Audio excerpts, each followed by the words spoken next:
الحمدللہ رب العالمین والصلاة والسلام علی خاتم الانبیاء والمرسلین اما بعد فاعوذ باللہ من الشیطان الرجیم بسم اللہ الرحمن الرحیم وَيُؤْثِرُونَ عَلَىٰ أَنفُسِهِمْ وَلَوْ كَانَ بِهِمْ خَصَاصَةٌ وَمَن يُوقَ شُحَّ نَفْسِهِ فَأُولَٰئِكَ هُمُ الْمُفْلِحُونَ صدق اللہ مولانا العظیم وصدق رسولہ النبی الکریم الامین۔ محبت و ذوق کے ساتھ، ادب کے ساتھ اللہ کے آخری نبی محمد عربی صلی اللہ علیہ وسلم کی مبارک ذات پر درود پاک کا تحفہ پیش کیجئے۔ الصلاۃ والسلام علیک یا رسول اللہ وعلی آلک واصحابک یا حبیب اللہ۔ الصلاۃ والسلام علیک یا نبی اللہ وعلی آلک واصحابک یا نور اللہ۔ حمد و صلات کے بعد اللہ تبارک و تعالیٰ کا بے حد فضل ہے، اس کا بڑا کرم ہے کہ اللہ نے ہمیں اپنے گھر میں بلایا، اپنا اور اپنے محبوب کا ذکر کرنے کی توفیق عطا فرمائی۔ اور اللہ پاک کی بارگاہ میں ہم یہ التجا کرتے ہیں، دعا کرتے ہیں کہ اللہ پاک ہمارا یہاں پر آنا، مل کر بیٹھنا، دین کی باتیں کرنا اپنی بلند بارگاہ میں قبول فرمائے۔ رمضان مبارک کی آمد ہو چکی ہے۔ یہ ماہ مبارک بڑی تیزی سے اپنی برکتیں، اپنی رحمتیں، اپنی عنایات لٹاتا ہوا جا رہا ہے۔ آج 4 رمضان مبارک ہو گئی۔ خوش نصیب ہیں وہ لوگ جو اس ماہ مبارک کے آنے کا مقصد پہچان گئے اور اس مقصد کے حصول کے لیے کوشش بھی کر رہے ہیں، اور اللہ تعالیٰ ان لوگوں کو بھی ہدایت نصیب فرمائے جو ابھی تک اس عظیم مہینے کی رحمتوں برکتوں سے محرومی سمیٹنے میں مشغول ہیں۔ اللہ تبارک و تعالی ہم سب کو اس ماہ مبارک میں اپنی ذات کو راضی کرنے کی توفیق عطا فرمائے۔ رمضان مبارک کے مختلف نام احادیث رسول میں آئے ہیں۔ ان ناموں میں ایک بڑا خوبصورت نام رمضان کا جو بیان کیا گیا، شعب الایمان کے اندر حدیث نمبر 3608 میں وہ ماہ مواسات بیان کیا گیا۔ مواسات کا مطلب یہ مبارک مہینہ غم خاری اور بھلائی کرنے کا مہینہ ہے۔ اس ماہ مبارک میں بندوں کی طرف سے بندوں کی غمخواری ہوتی ہے، اور اللہ رب الجلال بھی بندوں پر اپنی رحمتوں کا نزول فرما کر بندوں کے ساتھ بھلائی کرتا ہے۔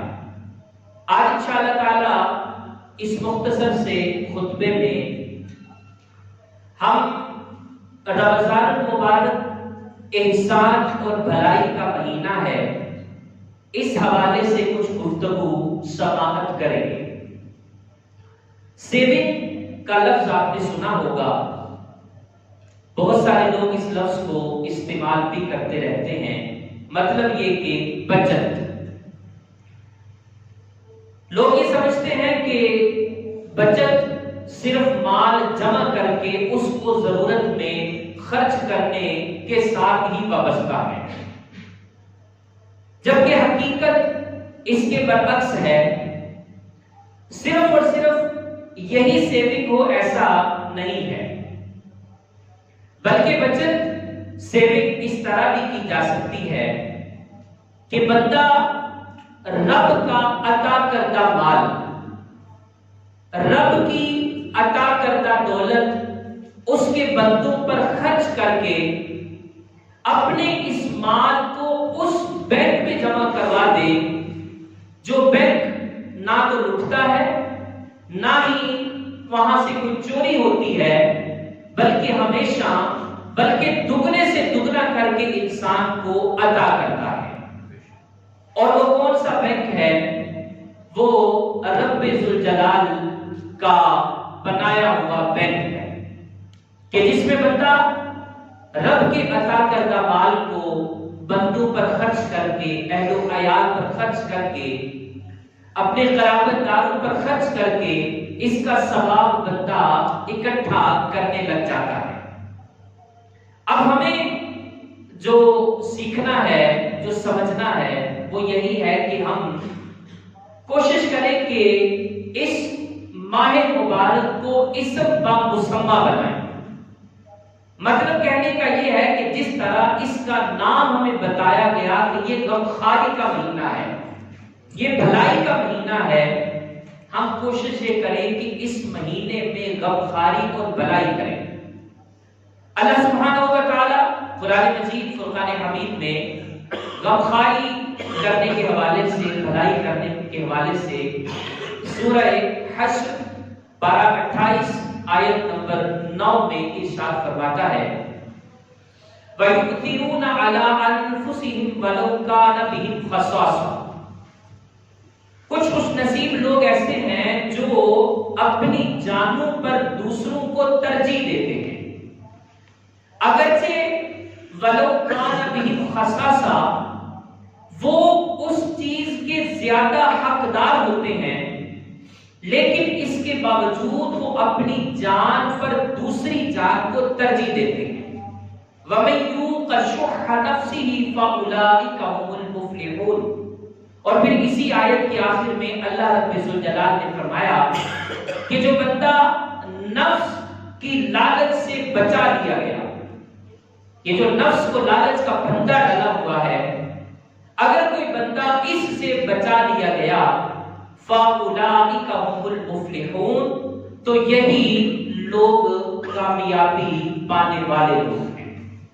قرآن مجید فرقان حمید نے یہ جو بات ارشاد فرمائی، یہ بات جو ہے وہ مہاجرین کے حوالے سے بیان فرمائی. کچھ لوگ ہجرت کر کے جب مدینہ المنورہ میں آئے تو مدینہ المنورہ کے اندر جو لوگ تھے، جب ان کو پتا چلا کہ نبی پاک صلی اللہ علیہ وآلہ وسلم کے امتی ہمارے پاس آ گئے ہیں، تو انہوں نے احسان اور بھلائی کرتے ہوئے اپنے خزانوں کا منہ کھول دیا اور اس قدر بھلائی کی، اس قدر احسان کیا. روایات کے اندر آتا ہے کہ اگر کسی آدمی کی 2 بیویاں تھیں، اس نے ایک کو طلاق دے کے شرعی تقاضے پورے کر کے ہجرت کر کے آنے والے مسلمان کے ساتھ اس کا نکاح کر دیا. اور یہ وہ مثال ہے کہ جو ہمیں تاریخ میں دین اسلام کے علاوہ کسی اور دین میں نہیں ملتی. ہمارا دین جو ہے، ہمارا مذہب، ہمارا اسلام جو ہے، یہ خیر خواہی کا نام ہے. نبی پاک صلی اللہ علیہ وسلم کا بڑا واضح مفہوم ہے، اور بات تو صرف 2 سے 3 الفاظ میں بیان کر دی گئی، لیکن اس کا جو مفہوم ہے وہ بڑا وسیع مفہوم ہے. نبی پاک صلی اللہ علیہ وسلم ارشاد فرماتے ہیں الدین النصیحہ، کہ جو دین اسلام ہے یہ خیر خواہی کا نام ہے، اور اس خیر خواہی میں ہر طرح کی خیر خواہی آتی ہے، بشرط یہ کہ وہ قرآن و سنت کے مطابق. نبی پاک صلی اللہ علیہ وآلہ وسلم کی خدمت اقدس میں ایک شخص حاضر ہوا، عرض کیا یا رسول اللہ صلی اللہ علیہ وسلم مجھے بھوک لگی ہے. نبی پاک صلی اللہ علیہ وآلہ وسلم نے اپنی ازواج مطہرات کے ہاں پیغام بھجوایا جو آپ کی مبارک بیویاں تھیں، امہات المومنین تھی. ان کے ہاں پیغام بھجوایا، معلوم کیا کہ گھر میں کوئی کھانے کی چیز ہے۔ امہات المومنین رضی اللہ تعالی عنہا کی طرف سے پیغام آیا کہ گھر میں کوئی بھی کھانے کی چیز نہیں ہے۔ نبی پاک صلی اللہ علیہ وآلہ وسلم نے ارشاد فرمایا کہ جو بندہ آج رات اس بندے کو، اس سائل کو مہمان بنائے گا، اللہ تبارک و تعالیٰ اس پر رحمت نازل فرمائے گا۔ اللہ تبارک و تعالیٰ کی رحمت جو ہے یہ بڑا انمول تحفہ ہے ہماری نظروں کے اندر۔ یقین کیجئے اگر ہم اپنے ارد گرد کے حالات کا جائزہ لیں تو لوگ رحمت الہی کے لفظ کا احترام تو کرتے ہیں، لیکن رحمت الہی کے حصول والے جو کام ہیں ان کاموں سے دور بھاگتے ہیں۔ جبکہ یہ بات یاد رکھیں کہ عقل مند جو آدمی ہوتا ہے اس کو یہ موقع دیا جائے کہ ایک طرف ترازو کے پلڑے میں پوری دنیا رکھ دی جائے اور دوسری طرف رحمت الہی کا ایک چھینٹا رکھ دیا جائے، تو عقل مند آدمی رحمت الہی کو ہی قبول کرے گا، کیونکہ جب بندے کو رحمت الہی مل جاتی ہے تو بندے کو اللہ تبارک و تعالیٰ کی ساری سلطنت کی بادشاہت بھی مل سکتی ہے۔ حضرت سیدنا سلیمان علی نبینا علیہ الصلوۃ والسلام کو اختیار دیا گیا، آپ کو آپشن دیا گیا، آپ کے سامنے تین چیزیں رکھی گئی، یا دنیا لے لیجئے، یا حکومت سرداری لے لیجئے، یا پھر علم لے لیجئے۔ اب علم سے اللہ تبارک و تعالیٰ کی رحمت کی پہچان ہوتی ہے۔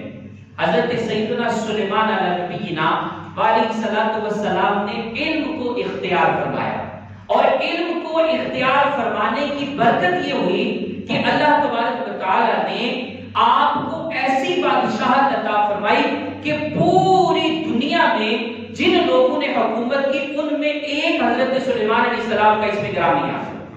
تو بنیادی جو بندہ ایک مومن کی خواہش ہوتی ہے وہ رحمت الہی کا حصول ہوتی ہے۔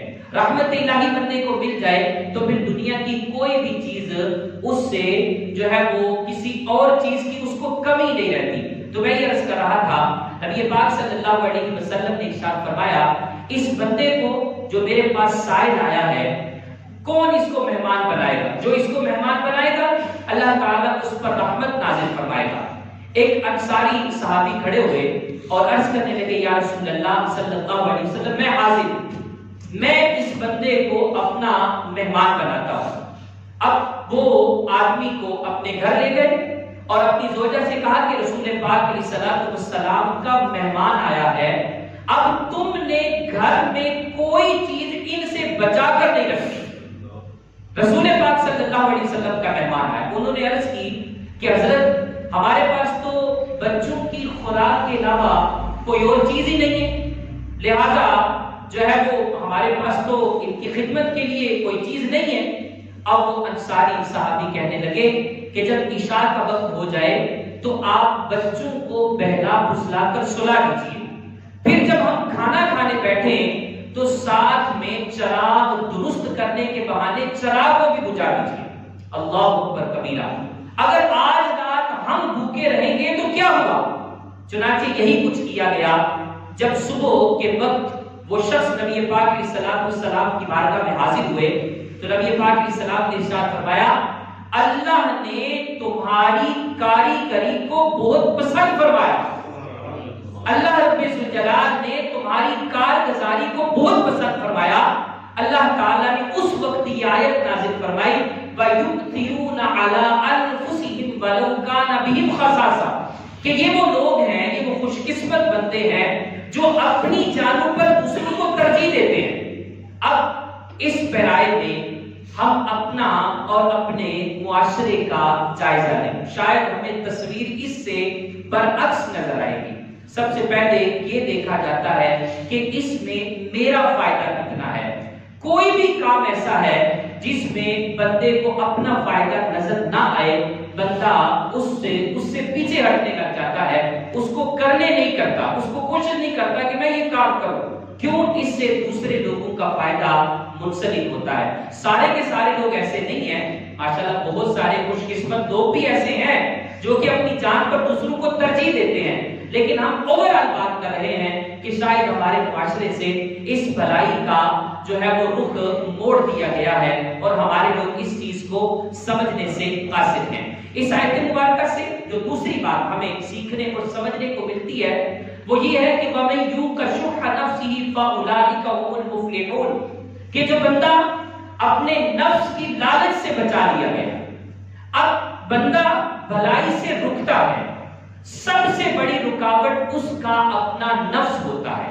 ایک صاحب سوال کرنے لگے کہ کیا وجہ ہے کہ ہمیں حدیث پاک میں یہ بتا دیا گیا کہ اللہ تبارک و تعالی رمضان میں شیطان کو اس کی ذریت سمیت جکڑ دیتا ہے، لیکن اس کے باوجود لوگ گناہ کرتے ہیں، اس کے باوجود لوگ نافرمانیوں میں مبتلا ہوتے ہیں، جان بوجھ کر روزے چھوڑ دیتے ہیں، فلمیں ڈرامے دیکھتے ہیں، سوشل میڈیا پر اپنا ٹائم واہیات کاموں کے اندر اسپینڈ کرتے ہیں۔ اس کی وجہ کیا ہے؟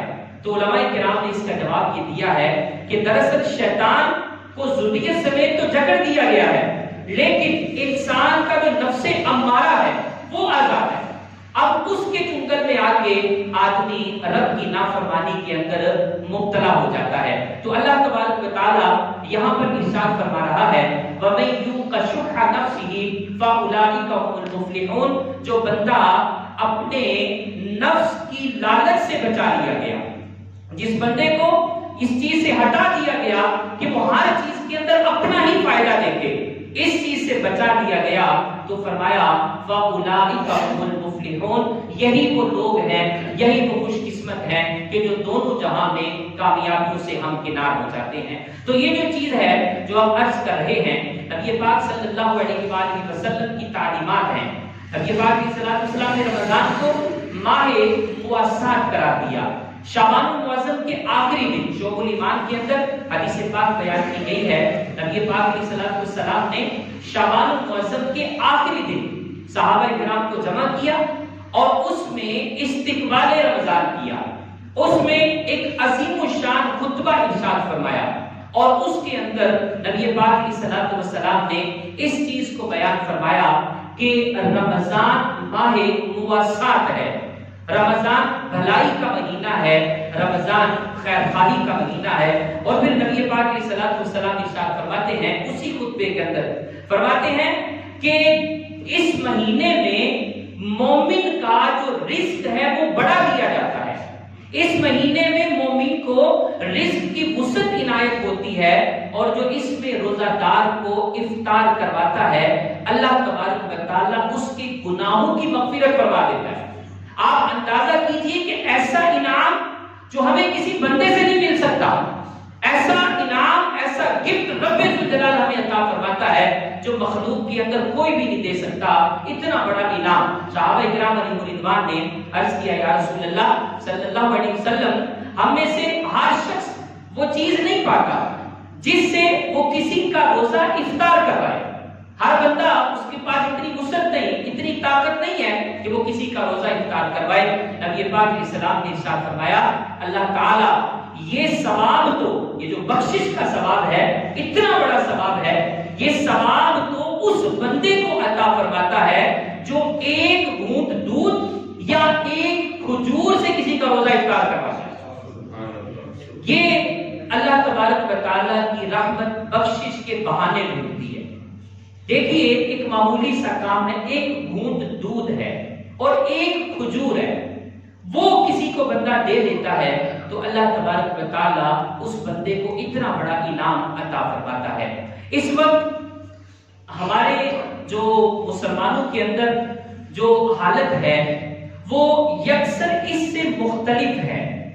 آپ دیکھ لیجئے غزہ کے اندر، فلسطین کے اندر کتنے لوگ ہیں جو پرسان حال ہیں، لیکن مسلمانوں کی ایک تعداد ہے جو عیاش گوشیوں کے اندر مشغول ہے، ان کی طرف وہ سوچ ہی نہیں رہے، ان کو وہ دیکھ ہی نہیں رہے۔ اور میں جو ہے نا وہ یہ بات کہوں گا، آپ سے گزارش کروں گا، کوشش یہ کریں جتنا ممکن ہو سکے، جس سے ممکن ہو سکے، روزے افطار کے وقت اپنے فلسطینی بہن بھائیوں کو، غزہ کے معصوم بچوں کو بھی اپنے مد نظر رکھیے۔ ہم سب رکھیں گے ان بچوں کو اپنے مد نظر، انشاءاللہ تعالی پھر ہمیں روزے کا حقیقی مفہوم حاصل ہوگا، پھر ہم اس چیز میں کامیاب ہو سکیں گے کہ ہمارے دل کے اندر تقوی آ گیا ہے۔ لیکن اگر صرف ہم نے اپنے ہی نفس کو آگے رکھا تو یقین کیجئے شاید یہ عظیم نعمت کہ جس وجہ سے اللہ تبارک و تعالیٰ نے روزوں کو فرض کیا، لعلکم تتقون، تاکہ تم پرہیزگار بنو، یہ نعمت ہمیں حاصل نہیں ہو سکے گی۔ تو یہی پیغام ہے جی آج کے خطبے کا۔ کوشش یہ فرمائیں جتنا ممکن ہو سکے اللہ تبارک و تعالیٰ کی رضا کی خاطر اس ماہ مبارک کو ماہ مواسات بنائیے۔ ایک بڑے زبردست صحابی رسول حضرت ابو ذر غفاری رضی اللہ تعالیٰ عنہ یہ راہ خدا میں اپنا مال دینے میں پیش ہوا کرتے تھے، بڑی تمنا ہوتی تھی۔ قرآن مجید فرقان حمید میں چوتھے پارے میں اللہ تعالیٰ نے شروع میں یہ بات ارشاد فرمائی ہے، لن تنالوا البر حتى تنفقوا مما تحبون، جب تک تم اپنی پاکیزہ، اپنی سب سے پسندیدہ چیز راہ خدا میں نہیں دو گے تو تم بھلائی کو نہیں پہنچ سکتے۔ اب جب یہ آیت مبارکہ نازل ہوئی، سیدنا ابو ذر غفاری رضی اللہ تعالیٰ عنہ کو پتہ چلی تو آپ کوئی بھی موقع بھلائی کا اپنے ہاتھ سے جانے نہ دیتے تھے۔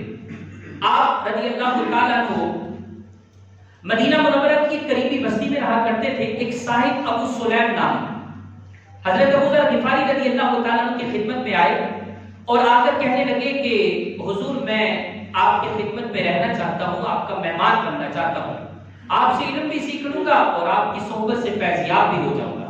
حضرت ابو ذر غفاری رضی اللہ تعالیٰ عنہ نے ارشاد فرمایا کہ ٹھیک ہے، تم میرے ساتھ رہ تو سکتے ہو لیکن میری ایک شرط ہے، وہ شرط تمہیں ماننا پڑے گی، پھر اس کے بعد تم میرے ساتھ رہ لو۔ حضرت ابو ذر غفاری رضی اللہ تعالیٰ عنہ کے سوال میں اس ابو سلیم نامی آدمی کہنے لگے کہ بالکل آپ بتائیے وہ کون سی شرط ہے۔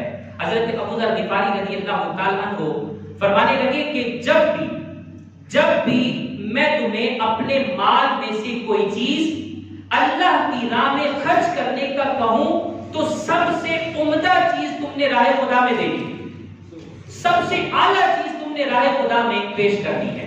وقت گزرا، حضرت ابو ذر غفاری رضی اللہ تعالیٰ کی خدمت میں ایک بندہ حاضر ہوا اور عرض کرنے لگا کہ حضور فلاں ندی کے کنارے کچھ غربا ہیں، کچھ مساکین ہیں، اگر آپ کی طرف سے ان کی کوئی امداد ہو جائے تو ان کا بھلا ہو جائے گا۔ حضرت ابو ذر غفاری رضی اللہ تعالیٰ عنہ نے ابو سلیم نامی شخص کو بلایا اور ان کو کہا کہ راہ خدا میں مال پیش کرنا ہے، آپ فلاں جگہ سے اونٹ کھول کر لائیے۔ اب حضرت ابو سلیم نامی شخص تھے وہ اونٹوں کی جگہ پر گئے، وہاں سے سب سے عمدہ اونٹ کھولا اور جیسے ہی اونٹ کھول کر آپ کی خدمت میں لانے لگے تو ابو سلیم نامی شخص کے ذہن میں ایک سوال اٹھ گیا کہ یار یہ تو بڑا عمدہ اونٹ ہے، یہ تو حضرت ابو ذر غفاری رضی اللہ تعالیٰ عنہ کی سواری کے کام آ سکتا ہے، تو اس کو رہنے دیتا ہوں، مقصد تو گوشت تقسیم کرنا ہے، تو میں کوئی اور اونٹ لے جاتا ہوں۔ اب ہوا ایسا ہی تو وہ کوئی اور اونٹ لے کر حضرت ابو ذر غفاری رضی اللہ تعالیٰ عنہ کی خدمت میں حاضر ہو گئے۔ حضرت ابو ذر غفاری رضی اللہ تعالیٰ عنہ نے ان سے ارشاد فرمایا کہ کیا آپ کو اپنا وعدہ یاد نہیں ہے؟ وہ ابو سلیم نامی شخص کہنے لگے کہ حضور وعدہ تو یاد ہے، لیکن وہ جو اونٹ جو سب سے عمدہ تھا وہ میں نے آپ ہی کے لیے چھوڑا ہے کہ آپ ہی کی اس میں بھلائی ہے، آپ اس پر سواری کر لیں گے، اس لیے میں نے اس اونٹ کو چھوڑ دیا۔ حضرت ابو ذر غفاری رضی اللہ تعالیٰ عنہ نے ارشاد فرمایا کہ نہیں، آپ نے اپنے وعدے میں خیانت کی ہے۔ جب میں نے آپ کو کہہ دیا تھا کہ جو سب سے عمدہ چیز ہے وہ راہ خدا میں دینی ہے تو پھر آپ نے اپنے وعدے میں خیانت کیوں کی؟ اب آپ جائیے اسی اونٹ کو لے کر آئیے۔ اب اگلے جو الفاظ ہیں اس کو ذرا توجہ کے ساتھ سنیے گا اور دیکھیے گا کہ اسلامی تہذیب کتنی عمدہ تہذیب ہے۔ یقین کیجیے بڑی حیرانی ہوتی ہے ایسے نوجوان پر کہ جو مغربی تہذیب پر فخر کرتا ہے، ان کے کلچر کو اپنی سوسائٹی میں لانا چاہتا ہے اور جو ہے وہ ایگزامپل دیتا ہے کہ جناب وہاں پر دیکھیے کیا ہو رہا ہے، وہاں پر دیکھیے کتنی عمدہ چیزیں ہیں، یہاں پر تو کچھ بھی نہیں ہے۔ اس کی وجہ یہ ہے کہ وہ اسلامی تہذیب سے ناعلم ہے۔ اسلام کی مثالیں دیکھیں، اسلام کو پڑھیے، اسلام آپ کو کیا سکھاتا ہے۔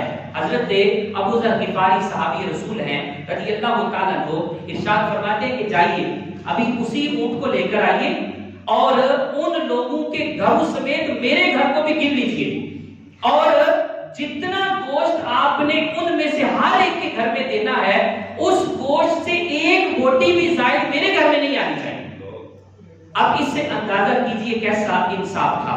حضرت ابو ذر غفاری رضی اللہ تعالیٰ عنہ یہ بات کہہ کر اپنے کام میں مشغول ہو گئے۔ آپ کے جو غلام تھے ابو سلیب نامی شخص تھے، انہوں نے ایسے ہی کیا۔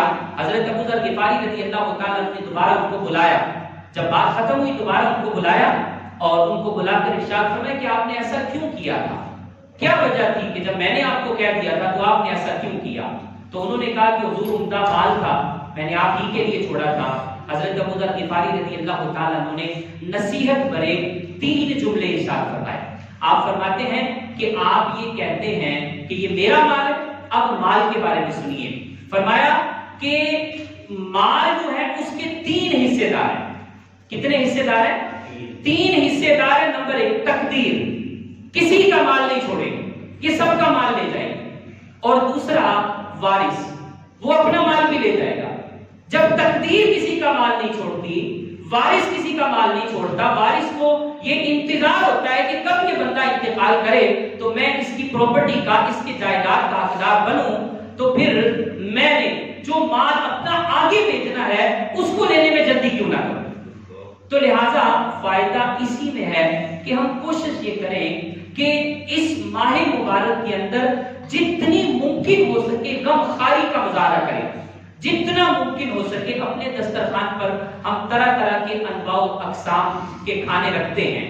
کوئی حرج نہیں ہے، اللہ تبارک و تعالیٰ نے آپ کو مال دیا ہے، آپ اس کو اپنی ذات پہ جتنا مرضی خرچ کریں، کوئی حرج نہیں ہے، لیکن اصل بات یہ ہے کہ میں ان لوگوں کی صف میں شامل ہو جاؤں کہ جن کے بارے میں اللہ نے کامیاب لوگوں کی خوشخبری سنائی ہے، اور اس صف میں شامل ہونے کا طریقہ اللہ نے خود ہی ہمیں ارشاد فرمایا وَيُؤْثِرُونَ عَلَىٰ أَنفُسِهِمْ وَلَوْ كَانَ بِهِمْ خَصَاصَةٌ، کہ یہ وہ خوش نصیب لوگ ہیں جو اپنی جانوں پر دوسروں کو ترجیح دیتے ہیں۔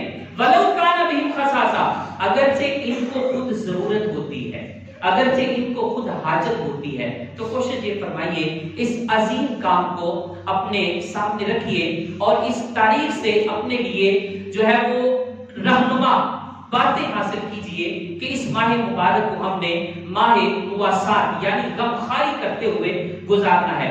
غمخواری کا ایک بڑا اہم طریقہ وہ یہ بھی ہے کہ جو مالکان ہیں، جو کمپنیز کے اونر ہیں، اب ان کے تحت باس بھی کہہ لیں، ان کے تحت بہت سارے لوگ کام کرتے ہیں، اب وہ کوشش یہ کریں کہ اپنے امپلائیز کے ساتھ، اپنے جو کام کرنے والے لوگ ہیں ان کے ساتھ بھلائی کریں۔ یہ بھی جو ہے نا وہ اس تفسیر کے اندر آ سکتا ہے کہ ہم اس طریقے سے بھی بھلائی کر سکتے ہیں۔ بھلائی کا مفہوم بڑا وسیع مفہوم ہے، کسی کو اچھی بات کہنا اس کو بھی حدیث مبارکہ میں بھلائی قرار دیا گیا ہے۔ لیکن ایک یہ بھی طریقہ ہے، ایک بندہ ہے اس کی کمپنی میں بہت سارے لوگ کام کرتے ہیں، جب رمضان آ جائے تو اس کو چاہیے کہ وہ ان کو ریلیکس کرے، ان کو کہے جی ٹھیک ہے آپ کی 8 گھنٹے کی ڈیوٹی ہے، آپ 8 گھنٹے نہ کریں، رمضان میں 6 گھنٹے ڈیوٹی کر لیں، 5 گھنٹے ڈیوٹی کر لیں، بقیہ 3 گھنٹے آپ سکون کریں تاکہ آپ کا روزہ پورے اچھے طریقے سے پایہ تکمیل کو پہنچ جائے۔ جو بالخصوص یہ جو مزدور لوگ ہوتے ہیں، یہ جو دیہاڑی دار لوگ ہوتے ہیں، یقین کیجئے ان کو بھی بڑی تکلیف ہوتی ہے۔ بہت سارے لوگ ہیں جو ان کی تکلیف کا احساس کرتے ہی نہیں ہے۔ روزہ جو ہے یہ ہمیں احساس سکھاتا ہے، روزہ جو ہے یہ ہمیں جو ہے نا وہ ایک محسوس کرنے کی قوت اور طاقت دیتا ہے کہ ہم لوگوں کے درد کو محسوس کریں، اور وہ درد کو محسوس اس طریقے سے بھی کیا جا سکتا ہے کہ میرے تحت جو بندہ کام کر رہا ہے میں اس کے کام میں اس کو آسانی فراہم کروں۔ اگر مثال کے طور پر اس کی تنخواہ 20,000 روپے ہے تو میں رمضان کی آمد کی خوشی میں اس کو 25,000 دوں۔ آپ دیکھیے وہ بندہ کتنا خوش ہوگا، اس بندے کے دل سے دعائیں نکلیں گی، اور اللہ تبارک و تعالیٰ آپ کے وہ 5,000 کم نہیں ہونے دے گا۔ اللہ تبارک و تعالیٰ بظاہر آپ کو لگے گا کہ وہ کم ہو گئے ہیں، لیکن اللہ کم ہوئے میں بھی اتنی برکت عطا فرما دے گا کہ وہ کم ہوتے ہوئے محسوس نہیں ہوگے۔ تو اس کے ذریعے سے بھی ہم جو ہے وہ احسان اور بھلائی حاصل کر سکتے ہیں. جو بھی ہمارے ماتحت لوگ کام کرنے والے ہیں ہم ان کے لیے رمضان میں آسانی فراہم کریں. لوگ غیر مسلموں کی مثالیں دیتے ہیں کہ جب غیر مسلموں کی کمپنیز میں لوگ کام کرتے ہیں تو وہ ان کو بڑی ریلیکسیشن دیتے ہیں, لیکن مسلمانوں کی مثال کیوں نہیں دی جاتی؟ حالانکہ مسلمانوں کو تو اس صف کا امام بن جانا چاہیے, اس جماعت کا تو امام بن جانا چاہیے کہ بھئی جب غیر مسلم ریلیکسیشن دے رہا ہے تو میں اپنے مسلمان بھائی کے ساتھ بھلائی کیوں نہ کروں. وہ نماز پڑھنے کی اجازت مانگتا ہے تو مسلمان اونر جو ہوتا ہے وہ اس کو کہتا ہے نہیں بھائی آپ نماز بعد میں پڑھ لیں, نماز پڑھنی ہے اس کا تو بعد میں بھی ٹائم ہے, پہلے تم کام کرو. نہیں بھائی یہ طریقہ ٹھیک نہیں ہے. طریقہ جو درست ہے, جو بھلائی کرنے کا جو طریقہ کار ہے وہ یہی ہے کہ جتنا ممکن ہو سکے اپنے امپلائی کو, اپنے تحت کام کرنے والے کو آسانی فراہم کی جائے. اس طرح انشاءاللہ تعالی ہم جو ہے وہ اس صف کے اندر کھڑے ہونے میں کامیاب ہو جائیں گے جس صف میں اللہ تعالیٰ نے کامیاب لوگوں کو کھڑا فرمایا ہے. رمضان مبارک کا یہی پیغام ہے کہ ہم کوشش یہ کریں اس ماہ مبارک کو غم خاری کا مہینہ بنائیں, غم کا نہیں غم خاری کا مہینہ بنائیں, اور اس کے اندر ہم کوشش یہ کریں جب کھانے کا لقمہ اٹھانے لگیں تو پہلے اپنے غزہ کے مسلمانوں کو یاد کریں, فلسطینی مسلمانوں کو یاد کر لیں کہ ان کو بھی روزے افطار کرنے ہیں. ہمارے ملک کے اندر بہت سارے جو ہے نا وہ NGOs بنی ہیں جو آپ کا ڈونیشن یہ ان لوگوں تک آسانی سے پہنچا سکتے ہیں. ہم کوشش یہ کریں آگے بڑھیں اور وہاں کے مسلمانوں کی امداد و نصرت کے لیے ہم پہلے اپنے ارد گرد دیکھ لیں. ہمارے ارد گرد میں اگر کوئی حاجت مند بندہ ہے ہم اس کی ضرورت کو پورا کر دیں. جن لوگوں نے زکوٰۃ دینی ہے وہ کوشش یہ کریں انشاءاللہ تعالیٰ اگلے جمعۃ المبارک کو ہم زکوٰۃ کے مسائل انشاءاللہ تعالیٰ جو ہے نا وہ آسان انداز میں اہم مسائل بیان کرنے کی کوشش کریں گے. تو جن کو زکوٰۃ دینی ہے وہ کوشش یہ کریں وقت سے پہلے زکوٰۃ نکال کر ان تک پہنچا دیں, فقراء تک پہنچا دیں, تاکہ وہ بھی رمضان کو اچھے طریقے سے جو ہے نا وہ گزار سکیں اور اپنی عید کی خوشیوں کو بھی اچھے طریقے سے گزار سکیں. یہی آج کا پیغام ہے. اللہ تعالیٰ اس پیغام پر ہمیں عمل پیرا ہونے کی توفیق عطا فرمائے.